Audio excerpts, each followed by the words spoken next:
What consume ஆகிற அந்த load consume ஆகிறது, எலக்ட்ரிக்கல் லோட் கன்சியூம் ஆகிறது கம்மியாச்சு. ஸோ எலக்ட்ரிக்கல் லோடு கன்சியூம் பண்ணுறது கம்மியானோடனே எனக்கு பேரலாக எனக்கு ரெக்யர்மெண்ட் ஏர் ஃப்ளோ ரெக்யர்மெண்ட் வந்து நான் ஆல்ரெடி கொஞ்சம் அட்ஜஸ்ட் பண்ணி கொடுத்ததுனால அந்த ஏர் ஃப்ளோவிலே அது மீட் அவுட் ஆகிருந்துச்சு. ஓகேவா? ஸோ அந்த இடத்துல நான் எப்படி பண்ணேன்னா, ஷட் டவுனே பண்ணலை, எதுவுமே பண்ணலை. ஜஸ்ட் ஏர் ஃப்ளோ பார்த்து லைட்டாக இன்க்ரீஸ் பண்ணேன். அடுத்தது ஐடி டீம் கூட கோஆர்டினேட் பண்ணிவிட்டு அவங்கள வந்து கொஞ்சம் அப்ளிகேஷன்லாம் மூவ் பண்ண சொல்லும்போது அங்கே எனக்கு அந்த current draw by the devices வந்து கம்மியாச்சு. ஸோ அப்போ வந்து எனக்கு அந்த அந்த மினிமம் ஏர் ஃப்ளோ வச்சு நான் மேனேஜ் பண்ணிவிட்டு எந்த வித ஷட் டவுன் இல்லாமல் நான் மேனேஜ் பண்ண ஆரம்பிச்சிட்டேன். டெம்பரேச்சரும் வித்தின் த லிமிட் வந்துருச்சு. ஸோ அதுக்கப்புறம் நான் கொஞ்சம் டைம் எடுத்து அந்த டீம் கூட கோஆர்டினேட் பண்ணி அது ஓவர் 1 வீக் டைம் ஆச்சு. எல்லாம் கோஆர்டினேட் பண்ணி நார்மல் பண்ணிவிட்டு திருப்பி அவங்கள ஆஸ் இட் இஸ் என்னென்ன அவங்க வந்து அப்ளிகேஷன் இதில் வந்து முன்னாடி ரன் பண்ணியிருந்தாலும் நீங்கள் இதில் கொண்டு வந்துடலாம் அப்படின்னு சொல்லிட்டு கொண்டு வந்துட்டு பக்காவாக வந்து சரி பண்ணியாச்சு. ஸோ இங்கேருந்து என்ன 2 விஷயம். ஸோ இந்த பிரச்சனை வர்றதுக்கான காரணம் என்னென்னா லேக் ஆஃப் மானிட்டரிங். கரெக்டுங்களா? ஏன்னா நிறைய டீம் வந்து ஒர்க் பண்ணுவாங்க. அவங்க புவர் டேட்டா கேபிள் மேனேஜ்மெண்ட் தான் இது issue. Not data cable, poor cable management. So அதுதான் வந்து மெயின் காஸ். இன்னொன்று வந்து லேக் ஆஃப் மானிட்டரிங். அவங்க என்ன பண்ணுறாங்க, ஏது பண்ணுறாங்க, இதனால் என்ன வரும் அப்படின்றது நம்ம பண்ணலை. ஸோ அந்த ஒரு விஷயம் பண்ணியிருந்தாங்கன்னா இதெல்லாம் வந்திருக்காது. பட் அதுக்கப்புறம் வந்து நம்ம வந்து என்னன்றதை அனலைஸ் பண்ணி சார்ட் அவுட் பண்ணியாச்சு.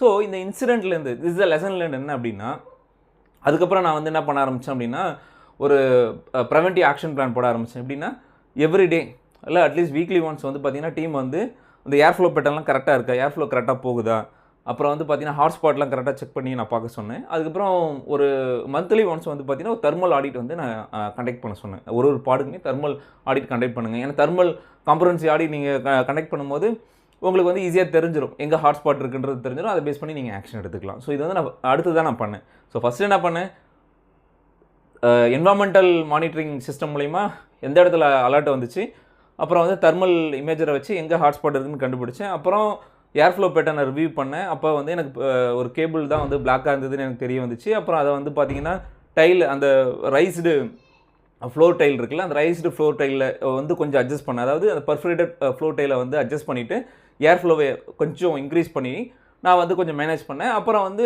லோட் ரீகன்சிடரேஷன் பண்ணேன். ஐடி டீம் கூட கனெக்ட் பண்ணி லோட் ரீகன்சிடரேஷன் ரீடிஸ்ட்ரிபியூஷன் பண்ணும்போது எனக்கு சார்ட் அவுட் ஆகிடுச்சு. அப்புறம் நான் பர்மனெண்ட்டாக வந்து நான் கேபிளில் வந்து ரீரூட் பண்ணிவிட்டு ப்ராப்பர் ஏர் ஃப்ளோ என்ன டிசைன் ஏர் ஃப்ளோ இருக்கோ அதை நான் அச்சீவ் பண்ணி கொடுத்துட்டேன். ஸோ அதுக்கப்புறம் வந்து என்னுடைய செக் ஷீட்டில் இந்த பிபிஎம் ப்ரிவென்டிவ் ஆக்ஷன் பிளானாக நான் இதை கொண்டு வந்துட்டேன். இந்த மாதிரி வந்து தெர்மல் ஆடிட் வந்து கண்டக்ட் பண்ணணும் மந்த்லி ஒன்ஸு, ஹாட்ஸ்பாட் வந்து செக் பண்ணணும் weekly once, hotspot and air flow வந்து நம்ம எடுத்து செக் பண்ணணும் அப்படின்னு நான் வந்து பண்ணிட்டேன். ஸோ இப்படி தான் வந்து ஒரு லைவ் டேட்டா சென்டரில் without any major shut down so இது வந்து பண்ணேன். ஆனால் இது பண்ணும்போது உங்களுக்கு ரொம்ப ஒரு பொறுமை வேணும். ஏன்னா நிறைய இடத்துல வந்து பார்த்தீங்கன்னா ஒரு டேட்டா சென்டர் மேனேஜர் ஒருத்தவங்க இருப்பாங்க. So he is heading the entire data centre.